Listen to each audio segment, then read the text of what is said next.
Hi hello ಎಲ್ರಿಗೂ ನಮಸ್ಕಾರ. ನಾನು ಉಮೇಶ್ ಗುತ್ತೇದಾರ್.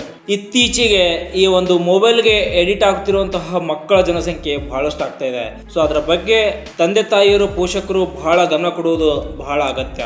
ನೋಡಿ, ಇತ್ತೀಚೆಗೆ ಗಂಗಾವತಿ ತಾಲೂಕಿನ ಅಂದರೆ ಕೊಪ್ಪಳ ಜಿಲ್ಲೆಯ ಗಂಗಾವತಿ ತಾಲೂಕಿನ ಹೊಸ ಅಯೋಧ್ಯೆ ಎಂಬ ಗ್ರಾಮದಲ್ಲಿ ಈ ಘಟನೆ ನಡೆದಿದೆ. ಸೊ ಈ ಘಟನೆ ನಡೆದ ಮೇಲಾದರೂ ಕೂಡ ತಮ್ಮ ಮಕ್ಕಳಿಗೆ ತಾವು ಮೊಬೈಲ್ ಅನ್ನು ಕೊಡುವುದು ಎಷ್ಟರ ಮಟ್ಟಿಗೆ ಸರಿ ಎಂಬುದು ಸ್ವಲ್ಪ ತಿಳಿದುಕೊಳ್ಬೇಕು. ಯಾಕಂದ್ರೆ ಇಂಥ ಘಟನೆಗಳು ಕೂಡ ಈ ಮೊಬೈಲ್ ಇಂದ ನಡೀತಾ ಇದೆ. ಸೊ ನೋಡ್ರಿ, ಏನಾಗುತ್ತೆ, PUC ಓದುತ್ತಿರುವಂತಹ ಒಬ್ಬ ಹುಡುಗ ಅಂದ್ರೆ 17ರಿಂದ 18 ವರ್ಷದ ಒಳಗಡೆ ಒಬ್ಬ ಹುಡುಗ ಅವತ್ತ ಒಂದು ಮೊಬೈಲ್ನಲ್ಲಿ ಗೇಮಿಂಗ್ಗೆ ಸಂಬಂಧಪಟ್ಟಂತಹ ಬಹಳಷ್ಟು ಎಡಿಟ್ ಆಗಿರ್ತಾನ ಹುಡುಗ.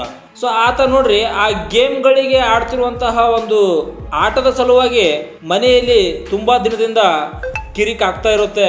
ಸೊ ಮನೆಯಲ್ಲಿ ನೋಡ್ರಿ, ಜಾಸ್ತಿ ಹೊತ್ತು ಮೊಬೈಲ್ ಇಟ್ಕೊಂಡ್ರೆ ಮನೆಯಲ್ಲಿ ಅಕ್ಕ ಆಗ್ಲಿ, ತಂದೆ ತಾಯಿ ಆಗ್ಲಿ, ಅಣ್ಣ ತಮ್ಮದಿರಾಗ್ಲಿ ಅದು ಬೈಯೋದು ಸರ್ವೇ ಸಾಮಾನ್ಯ. ಆದ್ರೆ ಆತನಿಗೆ ಬಹಳಷ್ಟು ದಿನಗಳಿಂದ ತಿದ್ದಿ ಬುದ್ಧಿ ಬೈದು ಬುದ್ಧಿ ಹೇಳ್ತಾ ಇರ್ತಾರೆ, ಆದ್ರೆ ಅವನು ಯಾರ ಮಾತನ್ನು ಕೂಡ ಕೇಳ್ತಾ ಇರ್ಲಿಲ್ಲ. ಸೊ ಆತ ಮೊಬೈಲ್ ತಂದು ಗೇಮ್ ಆಡ್ತಾ ಕುಂತಾಗ ಯಾರಾದ್ರೂ ಹೇಳಿದ್ರೆ ಇಮಿಡಿಯೇಟ್ ಆಗಿ ಆ ಹುಡುಗನಿಗೆ ಸಿಟ್ಟು ಬರ್ತಿತ್ತು, ಕೋಪ ಬರ್ತಿತ್ತು. ಸೊ ಅದು ಹಾಗೆ ಕಂಟಿನ್ಯೂ ಆಗ್ಬಿಟ್ಟಿದೆ. ಸೊ ಏನಾಗಿದೆ ಅಂತಾರೆ, ಶನಿವಾರ ರಾತ್ರಿ ಅವ್ರ ಮನೆಯಲ್ಲಿ ಒಂದು ಘಟನೆ ನಡೆದಿದೆ. ಸೊ ಆ ಬಾಲಕ ಏನ್ ಮಾಡ್ತಾನೆ, ಕುಟುಂಬದ ನಡುವೆ ಮತ್ತು ಆ ಬಾಲಕನ ನಡುವೆ ಜಗಳವಾಗ್ಬಿಡುತ್ತೆ ಶನಿವಾರ ತಡರಾತ್ರಿ. ಸೊ ಅವನಿಗೆ ಏನಾದ್ರೂ ಮೊಬೈಲ್ ಆಡುವಾಗ ಏನಾದ್ರು ಸ್ಟಾಪ್ ಮಾಡಂತ ಹೇಳಿ ಯಾರಾದ್ರೂ ಬಂದ್ ಬೈದಾಗ ಅವನಿಗೆ ಇಮಿಡಿಯೇಟ್ ಆಗಿ ಕೋಪ ಬಂದ್ಬಿಡೋದು. ಸೊ ಅವಾಗ ಕೋಪಗೊಂಡಂತಹ ಯುವಕ ಏನ್ ಮಾಡಿದಾನೆ, ಮನೆಯಲ್ಲಿರುವಂತಹ ತಂದೆ ತಾಯಿ ಮತ್ತು ಅಕ್ಕ, ಸೊ ಅವರ ಮೂವರು ಮೇಲೆ ಕೂಡ ಅವನು ಚಾಕುನಿಂದ ದಾಳಿ ನಡೆಸಿದ್ದಾನೆ ಸ್ನೇಹಿತರೆ. ಸೊ ಈ ದಾಳಿಯಿಂದ ನೋಡ್ರಿ, ಆ ಚಾಕುವಿನಿಂದ ಇರಿದಂತಹ ಒಂದು ಫೋರ್ಸ್ಗೆ ಮನೆಯಲ್ಲಿದ್ದಂತಹ ತಂದೆ ಮತ್ತು ಅಕ್ಕ ಸ್ಪಾಟ್ ಅಲ್ಲಿ ಅವರು ಸಾವನ್ನಪ್ಪಿದ್ದಾರೆ. ಸೊ ತಾಯಿ ಕೂಡ ಬಹಳ ಗಂಭೀರವಾಗಿ ಗಾಯಗೊಂಡು ಅವರನ್ನು ಕೂಡ ಆಸ್ಪತ್ರೆಗೆ ದಾಖಲಾಗಿದೆ. ಸೊ ನೋಡ್ರಿ, ಇಂಥ ಘಟನೆಗಳು ಕೂಡ ಆಗ್ತಾ ಇದೆ. ಇದಕ್ಕೆಲ್ಲ ಕಾರಣನೇ ಮೊಬೈಲು. ಸೊ ನಿಮ್ಮ ಮನೆಯಲ್ಲಿ ಕೂಡ ಮಕ್ಕಳು ಏನಾದ್ರು ಮೊಬೈಲ್ ತಗೊಂಡು ಆಟ ಆಡ್ತಾ ಇದ್ದಾರೆ, ಗೇಮಿಂಗ್ ಆಟ ಆಡ್ತಾರೆ, ಅದ್ರ ಬಗ್ಗೆ ಬಹಳ ನೀವು ಪರಿಶೀಲನೆ ಮಾಡೋದು ಬಹಳ ಅಗತ್ಯ. ಸೊ ಮೊಬೈಲ್ ನೋಡ್ತಾ ನೋಡ್ತಾ ಇವತ್ತು ನೋಡ್ರಿ, ಒಂದು 4-5 ವರ್ಷದ ಹುಡುಗರು ಇರಲಿ, ಮೊಬೈಲ್ ಗೇಮ್ ಬಿಟ್ರೆ ಅವ್ರಿಗೆ ಬೇರೆ ಏನು ಗೊತ್ತಿರಲ್ಲ. ಸೊ ಊಟ ಮಾಡ್ತಾ ಇರುವಾಗ ಮೊಬೈಲು, ಆಟ ಆಡ್ತಾ ಇರುವಾಗ ಅವ್ರಿಗೆ ಮೊಬೈಲ್ ಕೊಟ್ರೆ ಏನ್ ಮಾಡ್ತಾರೆ ಪ್ರಪಂಚನೇ ಗೊತ್ತಾಗಲ್ಲ ಅವ್ರಿಗೆ. ಸೊ ಆ ಮೊಬೈಲ್ ನಲ್ಲೇ ಮುಣಿಗಿ ಹೋಗ್ತಾರೆ. ಸೊ ಹಾಗಾಗಿ ನಿಮ್ಮ ಮಕ್ಕಳು ಕೂಡ ಮೊಬೈಲ್ಗೆ ಎಡಿಟ್ ಆಗ್ತಿದ್ರೆ ಅಂದ್ರೆ ಅವರಿಗೆ ಬೈರಿ, ಹೊಡಿರಿ. ಸೊ ಇವತ್ತೊಂದು ದಿವಸ ಊಟ ಮಾಡದಿದ್ರು ಪರವಾಗಿಲ್ಲ, ಹಸುವಾದಾಗ ತಾನೇ ಊಟ ಮಾಡ್ತಾರೆ. ಮಕ್ಕಳಿಗೆ ಮೊಬೈಲ್ ಕೊಟ್ಬಿಟ್ಟು ಆ ಒಂದು ಅಭ್ಯಾಸ ಕಂಟಿನ್ಯೂ ಆಗ್ಬಾರ್ದು. ಯಾಕಂದ್ರೆ ಇಂಥ ಘಟನೆಗಳು ಕೂಡ ಒಂದು ಮೊಬೈಲ್ನ ಗೇಮ್ ಚಟದಿಂದ ನೋಡ್ರಿ ಮನೆಯಲ್ಲಿ ಕುಟುಂಬದವರನ್ನೇ ಕೂಡ ಬಲಿ ತಗೊಳ್ಳಂತಹ ಸನ್ನಿವೇಶ ಈಗಿನ ಕಾಲದಲ್ಲಿ ಬರ್ತಾ ಇದೆ. ಸೊ ಹಾಗಾಗಿ ನಿಮ್ಮ ಮಕ್ಕಳ ಹತ್ರ ನೀವು ಮೊಬೈಲ್ ಕೊಡ್ತಾ ಇದ್ದೀರ ಅಂತಂದ್ರೆ ಬಹಳ ಎಚ್ಚರದಿಂದ ಇರಿ. ಸೊ ಇಂಥ ಘಟನೆಗಳು ಕೂಡ ನಾವು ನೋಡ್ತಾ ಇದ್ದೀವಿ.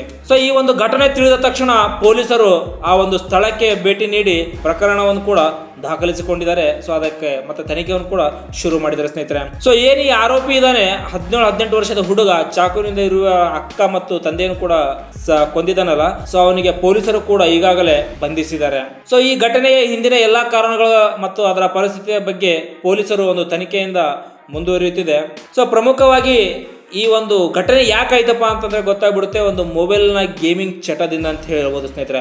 ಸೊ ಈ ಒಂದು ಮೊಬೈಲ್ ಗೇಮಿಂಗ್ ಅತಿಯಾದಂತಹ ಆ ಒಂದು ಮೊಬೈಲ್ ಗೇಮಿಂಗ್ಗೆ ಎಡಿಟ್ ಆಗಿರ್ತಾರಲ್ಲ, ಸೊ ಆ ಒಂದು ಹುಚ್ಚುತನ ನೋಡ್ರಿ, ಸೊ ಜನರ ಅಂದ್ರೆ ಕುಟುಂಬದವರನ್ನೇ ಬಲಿ ತಗೊಳ್ಳುವಂತಹ ಆ ಒಂದು ಪರಿಸ್ಥಿತಿಗೆ ಬಂದಿದೆ ಸ್ನೇಹಿತರೆ. ನೋಡ್ರಿ, ಕುಟುಂಬದೊಳಗಿನ ಈ ಒಂದು ಒತ್ತಡ, ಏನೊಂದು ತಂದೆ ತಾಯಿ ಆಗ್ಲಿ, ಅಣ್ಣ ತಮ್ಮ ಏನೊಂದು ಒತ್ತಡ ಆಗ್ತಾರಲ್ಲ, ಸೊ ಆ ಒಂದು ಒತ್ತಡ ಇಂತಹ ಒಂದು ಗಂಭೀರ ಪರಿಣಾಮಗಳಿಗೆ ಕಾರಣವಾಗ್ಬೋದಂತೇಳಿ ಈ ಒಂದು ಘಟನೆಯಿಂದ ನಾವು ತಿಳಿದುಕೊಳ್ಬೋದು ಸ್ನೇಹಿತರೆ.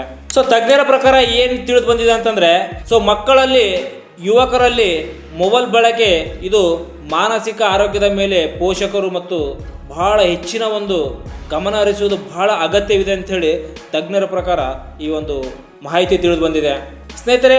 ಈ ಒಂದು ಪ್ರಕರಣಕ್ಕೆ ಸಂಬಂಧಪಟ್ಟಂತಹ ತನಿಖೆಯನ್ನು ಕೂಡ ಮುಂದುವರಿಯುತ್ತದೆ. ಸೊ ಸದ್ಯಕ್ಕೆ ಆ ಬಾಲಕನನ್ನು ಕೂಡ ಪೊಲೀಸರು ವಶಕ್ಕೆ ಪಡೆದುಕೊಂಡರೆ ಸ್ನೇಹಿತರೆ. ಇಂಥ ಒಂದು ಘಟನೆ ಬಹಳ ಒಂದು ದುರಂತ ಅಂತ ಹೇಳ್ಬೋದು. ಸೊ ಕುಟುಂಬವನ್ನೇ ಬಲಿ ಪಡೆದುಕೊಳ್ಳುವಂತಹ ಒಂದು ಸ್ಥಿತಿಗೆ ಈ ಒಂದು ಮೊಬೈಲ್ನ ಚಟ ಬಂದಿದೆ. ಸೊ ಹಾಗಾಗಿ ತಮ್ಮ ಮಕ್ಕಳಲ್ಲಿ ಕೂಡ ನೀವು ಮೊಬೈಲ್ ಕೊಡ್ತಾ ಇದ್ದೀರಾ ಅಂತಂದರೆ ಸ್ವಲ್ಪ ಎಚ್ಚರದಿಂದಿರಿ. ಸೊ ಮಕ್ಕಳಿಗೆ ಮೊಬೈಲಿಂದ ಅವಾಯ್ಡ್ ಮಾಡಿ. ಅಳಲಿ, ಏನೇ ಮಾಡಲಿ, ಸೊ 1 ದಿವಸ ಅಳ್ಬೋದು, 2 ದಿವಸ ಅಳ್ಬೋದು, 1 ದಿವಸ ಊಟ ಮಾಡ್ದೇನೂ ಕೂಡ ಇರ್ಬೋದು. ಸೊ ಮರುದಿವಸ ಅವರು ಆಟೋಮೆಟಿಕ್ಕಾಗಿ ಊಟ ಮಾಡ್ತಾರೆ. ನೀವು ಅಳ್ತಾ ಇದ್ದಾರೆ ಅಂತ ಹೇಳಿ ನೀವು ಮೊಬೈಲ್ ಕೊಟ್ಬಿಟ್ಟು ಅದೇ ರೂಢಿ ಹಾಕಿದ್ರೆ ಸೊ ಹುಡುಗರಿಗೆ ಅದೇ ರೂಢಿಯಲ್ಲಿ ಬೆಳೆದು ಬಿಡ್ತಾರೆ ಸ್ನೇಹಿತರೆ.